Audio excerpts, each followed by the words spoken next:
Hello guys, welcome to this video. In this video we're going to talk about the electronic parts that are actually mounted on our main board. We're going to know them and how we can actually test them, what they look like, and how we can define them in schematics.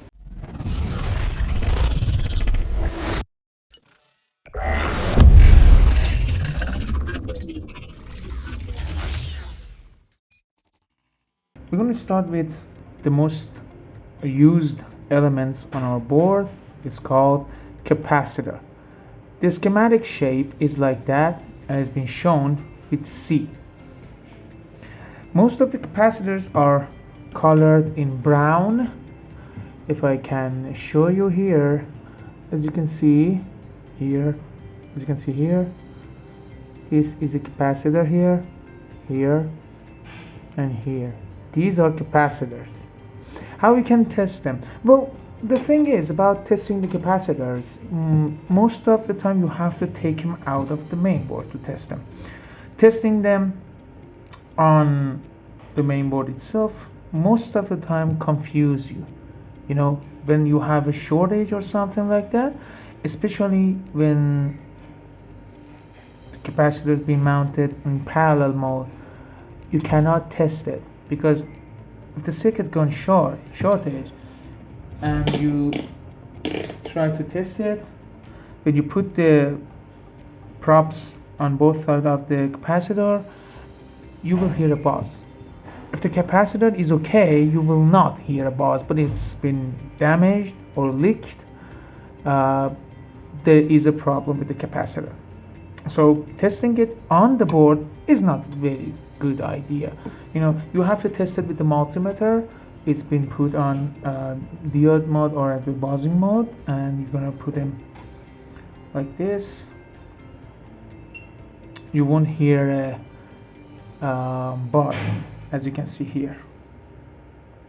But most of the time we are testing the circuits with capacitors, as I put one on the G and D for the shields, and I'm going to test out the circuit with the capacitors. How? I'm going to do this, you know, one side should buzz, the other side shouldn't. It means that the circuit is okay, there's no problem with it. If both sides of the capacitor buzz, that means there is a shortage in our circuit. We have to find out where it is. With removing the main IC that is mounted on the circuit and finding out where does that capacitor leads in our circuit, and if it goes to an IC, we will remove the IC, checking out again. If it is okay, we will rebuild the IC. If it didn't solve our problem, most of the time we have to remove all of the capacitors in a way to make sure that the circuit is okay. The other elements is called resistor. It's shaped like that. The resistors are used for decreasing current.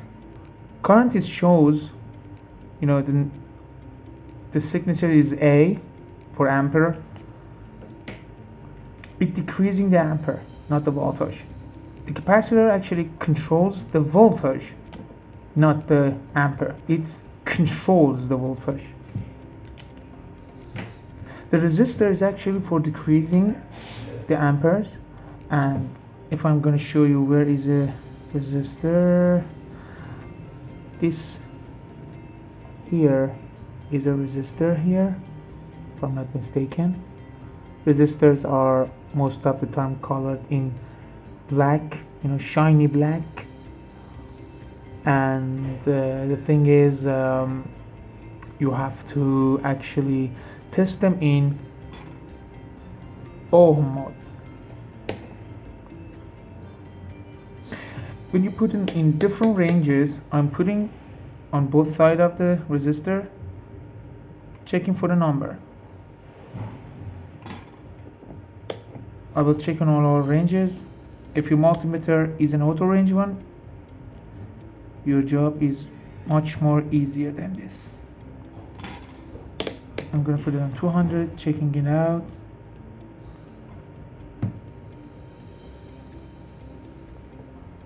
Okay. If I see a number, that means my resistor is okay. If I, in every single time I see a 1 or OL, that means the resistor is cut off. If I see a 0, that means my resistor actually became a wire.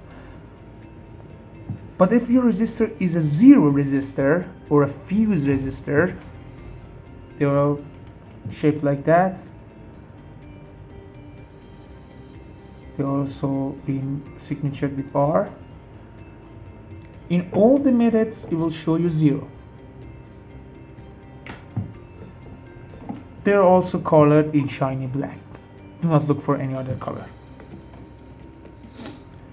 Another important things are called inductors.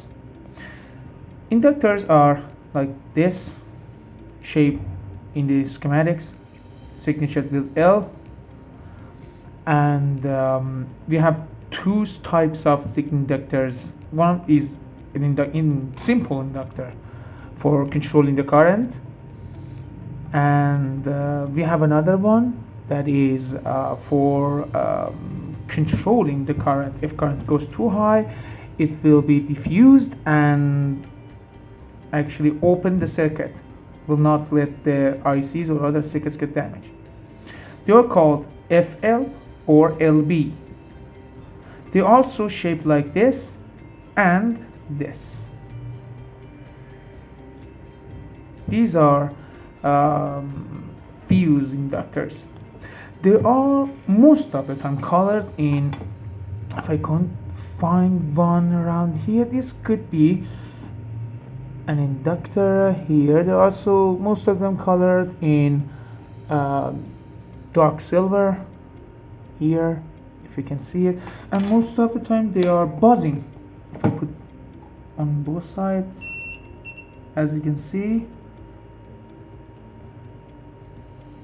this one doesn't, that means it's not an inductor.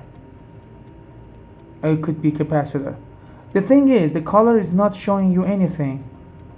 You have to be careful about that.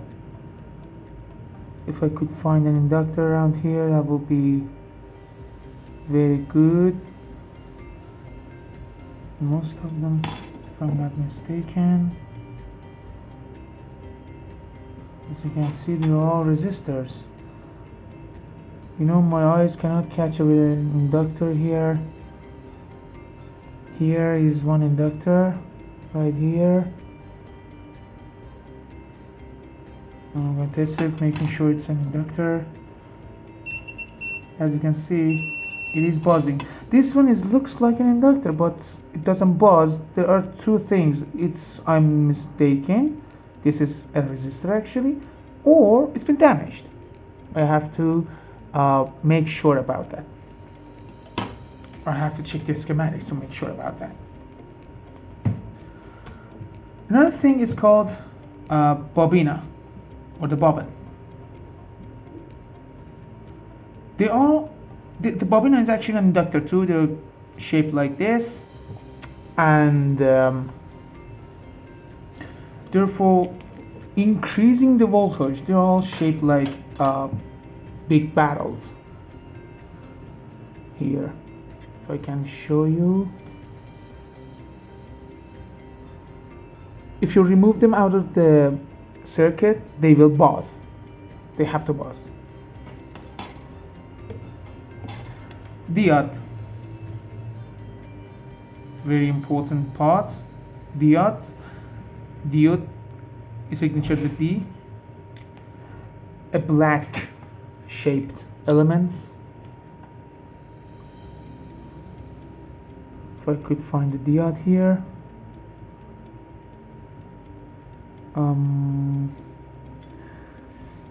Right, if I'm not mistaken, this is a diode here.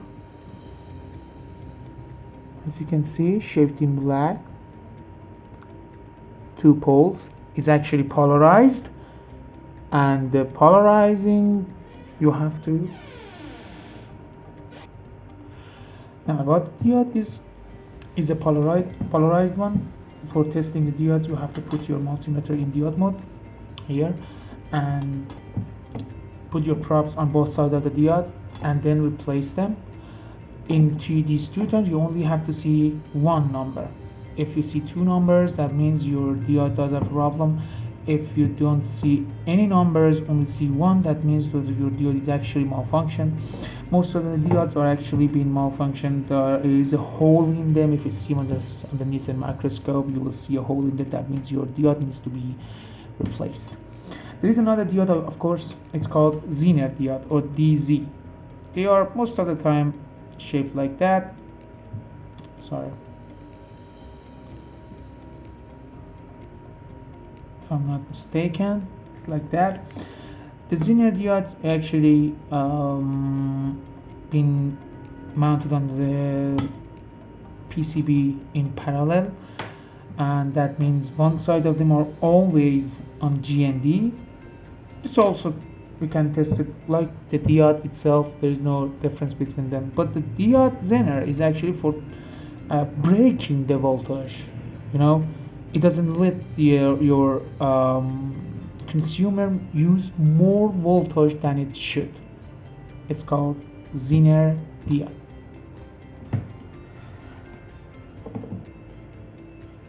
The ICs actually a very important part of our lesson here. The ICs, this is a CPU actually. The ICs are rectangular or square shaped black items on your main board. They are always have polarities. If you can see, there is a point here that always shows the first pin on your IC. They are like that. The pins underneath it are like this. Always you have to reball an IC. When you remove it, you have to reball it and put it back into its place. They always have a polarity like this one that we have here. There is a tiny little dot here that shows the way of it, the direction of your IC. There are several kind of IC on your board that most of the time the biggest square ones is your CPU. The biggest square one, the biggest rectangular ones is called the eMMC. The most crowded IC on your board is called the power management IC. That an IC that is a bit too thick on your main board. As you can see here, this one, it is too thick. This IC is actually the PF IC that you will learn in RF section. There are also other ICs like light IC, audio IC, RF IC, and so many other ICs. You have to learn them by checking out the schematics. Even I cannot tell which one is which. You have to check the schematics because you know, there are so many variables and so many different phones out there, and every single one of them is different with each other. You have to check the schematics to make sure which is which. The other thing that is very important on your board is called oscillator. As you can see here, oscillators are most of the time metallic elements on your board colored in silver to gold. You know, sometimes they're silver, sometimes they're gold, sometimes they are actually colored in purple, black, or brown. And they are very important. They are actually responsible for making clock for working for clock for the ICs and make them work. And actually the rhythm for the IC is very important. And the other things that are on our board that are important, you know, most of the times we have the rest of the things are shaped like that. There is nothing more, but there is one thing I want to find here. If I could, that would be very good. They're actually called the EMI filters. They are filters for display, and they are shaped like this on your board, that they have 4 pins, always like that, always like that, no differences. And they are most of the time near display connector or camera connector. EMI filters, the ways of them are called MIPI ways, very important. And that's it. That's for today. I hope you all enjoyed this video, and I will see you on the next one. Peace.